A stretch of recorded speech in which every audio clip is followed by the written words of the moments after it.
Bonjour, dans cette vidéo, j'aimerais vous faire découvrir le signe du Capricorne, ses caractéristiques et aussi la façon dont il peut évoluer grâce aux énergies de certains autres signes. Nous allons commencer par ces caractéristiques du Capricorne. On voit qu'il se trouve tout en haut du zodiaque et que il correspond au solstice d'hiver, c'est-à-dire au moment où la lumière est au plus bas et il va se recroître ensuite. Donc ici on est vraiment dans l'hiver. L'hiver, on constate que tout est dépouillé, les feuilles sont tombées, il ne reste plus finalement sur les arbres leur structure, ce qui veut dire beaucoup de choses par rapport au Capricorne. Et le souci, c'est le désir d'aller à l'essentiel. Et il va vouloir se dépouiller de tout ce qui est superflu. C'est pourquoi le signe aura besoin de prendre du recul et de chercher tout ce qui est sous tant à tout ce qu'on voit dans le monde. Il va chercher à comprendre les lois, les structures et derrière l'univers. Ça fait des chercheurs qui vont prendre beaucoup de temps euh, et de ténacité. Et ils vont vouloir avoir un objectif sur lequel ils vont pouvoir se fixer. Du coup, c'est vraiment savoir bien fixer ses objectifs, telle énergie, une telle ténacité à poursuivre ses buts. Et s'il se trompe, l'objectif, il va dépenser beaucoup d'énergie dans un endroit qui ne lui correspond pas forcément. Donc une fois qu'il aura établi son objectif, c'est pourquoi c'est une persévérance, c'est un signe qui va déployer tout au long du temps, tout au long du voyage de la vie. Euh, Dans le temps, il va en sa faveur, on pourrait dire qu'on a le goût du pouvoir, qui a le goût persévérant de ténacité de réussir quelque chose.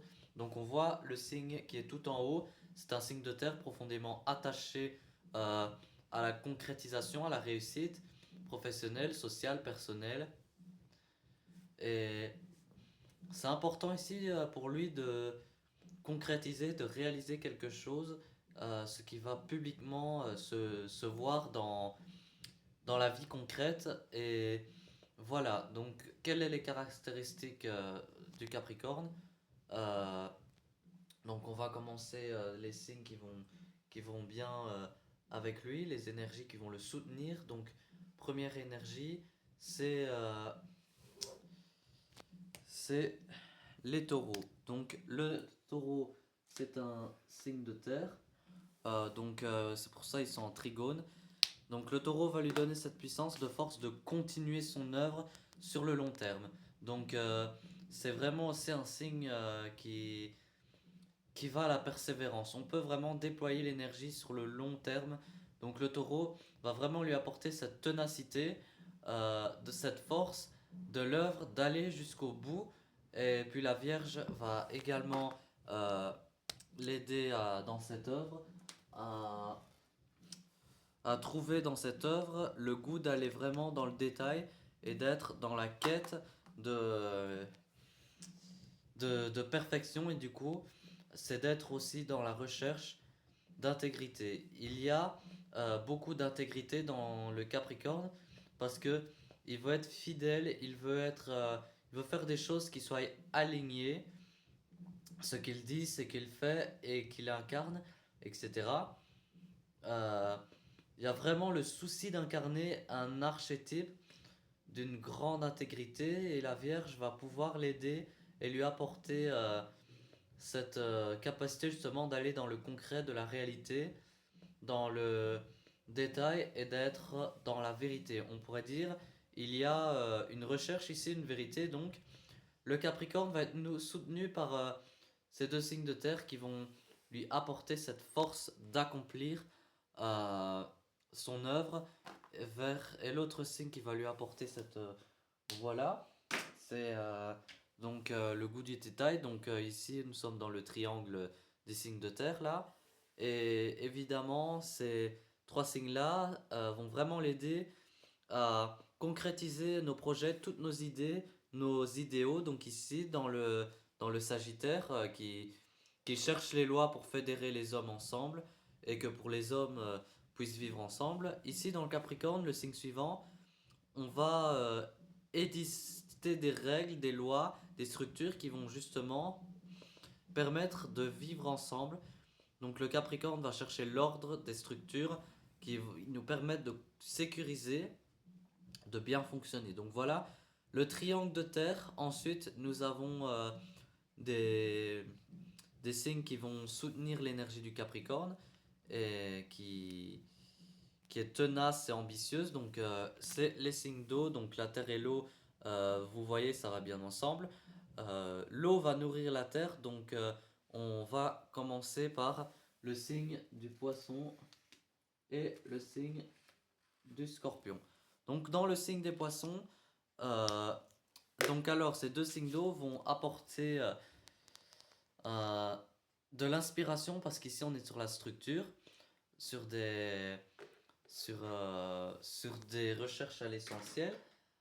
Ici on est dans la loi, ça marque, mais on pourrait dire alors là les signes d'eau, on va rentrer dans quelque chose de beaucoup plus émotionnel. Alors ces deux signes-là vont pouvoir lui apporter une sensibilité particulière.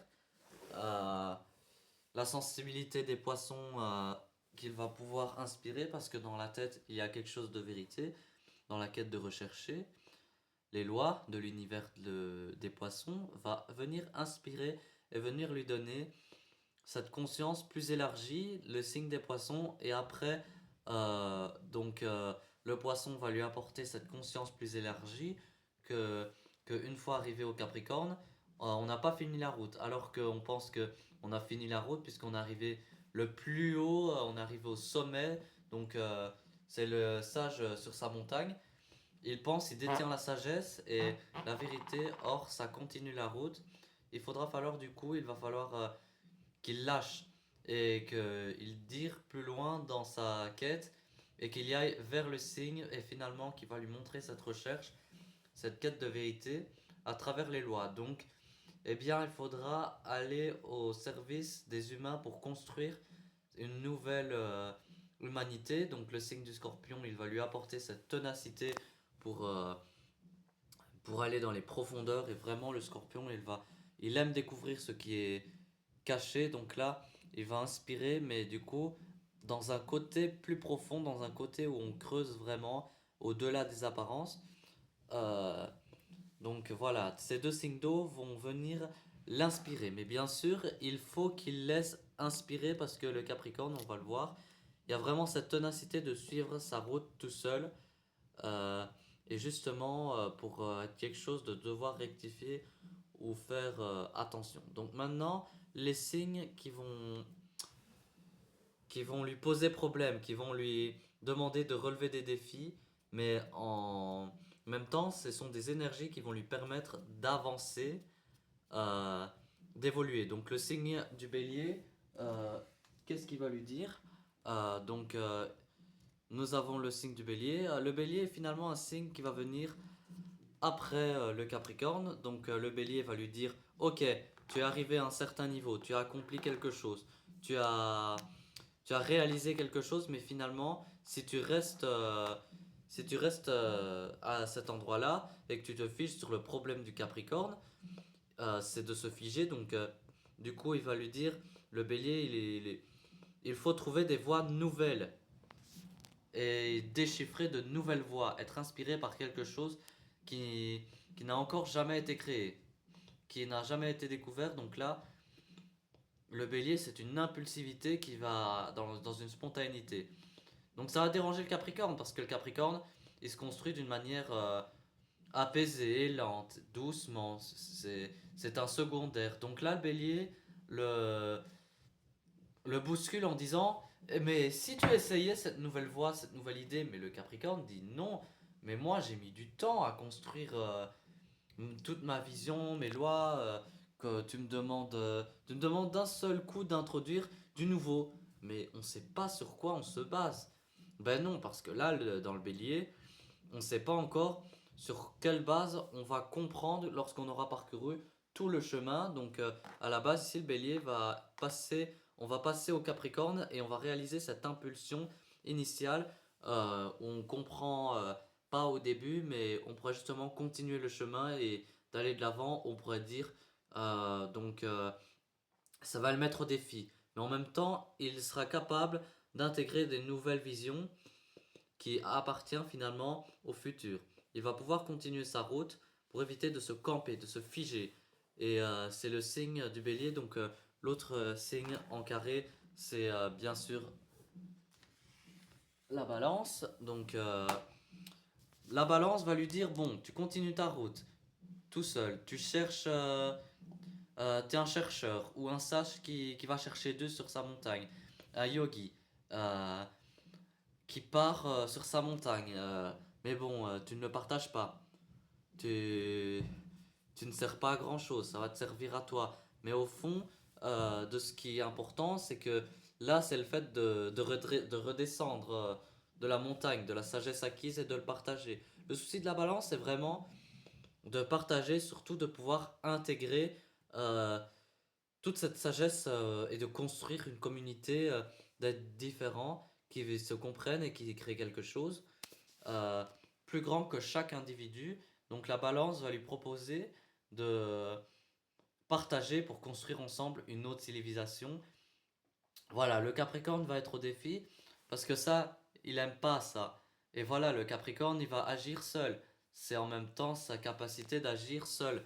Mais en même temps, il va devoir quand même à un moment donné voir si auprès des humains ça fonctionne les lois. Il va devoir redescendre de sa montagne. Et là, on devra redescendre de sa montagne pour concrètement, et c'est quand il sera confronté au signe du cancer, juste en face. Donc, eh bien, il y a aussi une tension au cancer, on pourrait dire. Euh, de la naissance du bébé, ici on est au vieux sage, donc il faudra falloir connecter les deux. Le sage, si les sages est rigidifié dans ses dogmes, dans cette vérité qu'il a découvert, oublié, on pourrait dire cette fraîcheur de l'enfant qui était bien, eh bien, il n'arrive pas à faire cette synthèse. On voit la synthèse entre la loi, l'essence de la vie, le cancer. euh, c'est vraiment la naissance. Et là, le signe le plus proche de cette vie pure qu'on fait en dehors de toute compréhension contenant d'enfant, il n'y a pas besoin de comprendre comment ça fonctionne. Il est là, donc il va comprendre comment la vie fonctionne, mais il va falloir harmoniser les deux, parce que sinon, encore une fois, le Capricorne risque de rigidifier et d'oublier, c'est un signe d'eau, le cancer, d'oublier sa sensibilité intérieure, qui fait qu'il reste connecté aux hommes. Et voilà. Et il se prend pas pour un grand sage. Il va redescendre de sa montagne pour vérifier auprès de chacun euh, de cette sagesse et qui s'applique pour être utile. Et le, le grand nombre, voilà, voilà. Donc c'est vraiment le signe du Capricorne. Nous verrons ensuite que ce Capricorne euh, devra être transformé à nouveau avec le signe du Verseau. Donc ça sera dans la prochaine vidéo. Voilà, je vous remercie. À très bientôt. Au revoir.